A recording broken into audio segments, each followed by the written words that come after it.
Si on veut réussir ce pari, qui est un pari pour la Bretagne mais pour le pays, il faut qu'on aille beaucoup plus loin, beaucoup plus vite, en particulier sur les renouvelables. Et ce sera d'ailleurs au cœur de la stratégie qu'est en train de préparer le ministre d'État et la fameuse planification évoquée tout à l'heure par plusieurs d'entre vous. Et donc, on a deux enjeux principaux pour la Bretagne, les méthaniseurs, et on sait combien c'est important en particulier pour le monde agricole.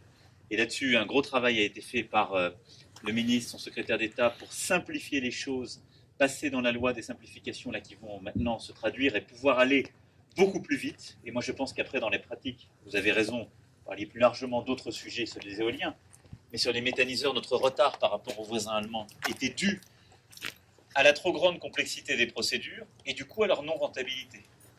Et donc là, on va relancer fortement les choses en raccourcissant les délais. Il faut nous engager collectivement pour aider, dans le cadre aussi des aides à l'investissement, ces projets-là, mais ce sera une des composantes de la souveraineté énergétique française et bretonne. Et puis le deuxième sujet, c'est l'éolien offshore. Vous en avez rappelé tout l'enjeu, et ce projet étant au cœur de cette ambition. Et donc je suis en mesure, c'est simplement ce que je tenais à vous dire, parce qu'il y a eu un très gros travail du ministre Nicolas Hulot, du Premier ministre, qui a fini hier après-midi pendant que nous étions ensemble en Allemagne et les négociations. Je suis en mesure de vous confirmer donc la finalisation et l'accord qui a été obtenu pour ce projet, pour les 6 projets qui étaient en cours d'éolien offshore. Et donc la bonne nouvelle, c'est que, ils sont confirmés, et on peut donc avancer, même accélérer, puisque j'ai compris que tout le monde était dans les starting blocks. 2, nous avons obtenu, parce que ces projets avaient été négociés il y a plusieurs années, donc avec des conditions tarifaires et de subventions qui étaient, il faut bien le dire, totalement déconnectées des réalités actuelles du marché, et c'est normal, c'est la faute à tout le monde ou la faute à personne. La négociation a permis de diminuer de 40% la subvention publique et d'avoir un ajustement des tarifs de 30%. Ce qui veut dire qu'on va économiser, sur la période, 15 milliards d'euros d'argent public pour les mêmes projets, la même ambition, les mêmes tailles de projets, parce que tout le monde a considéré que c'était intelligent, et parce que démarrer maintenant, c'est aussi la condition pour enclencher encore plus vite la deuxième génération, et avancer encore plus vite pour avoir une vraie stratégie de renouvelables, et pouvoir obtenir les résultats qui sont les nôtres.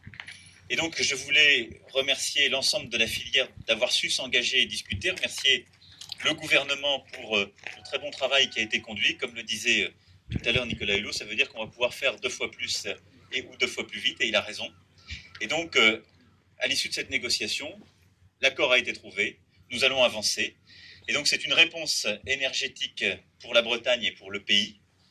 C'est une réponse pour les 6 projets.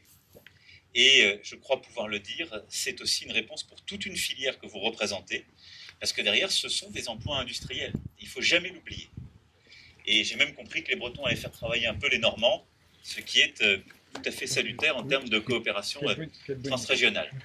Et donc toute cette filière qui va travailler, c'est aussi des emplois qu'on recrée dans des sites ou qu'on maintient, et c'est absolument indispensable. Je veux aussi saluer l'esprit de responsabilité dans lequel l'ensemble des élus et des services ont travaillé toutes ces années, avec à la fois les habitants, avec le monde de la pêche, avec l'ensemble des acteurs. Parce que de tels projets ne peuvent aboutir que si on sait régler ce qu'on appelle aujourd'hui pudiquement les conflits d'usage, qui recouvrent un continent de conflits possibles. Donc il faut beaucoup de temps, beaucoup de patience, de la transparence, de la volonté, et ça c'est le travail que l'ensemble des présents ici a su conduire.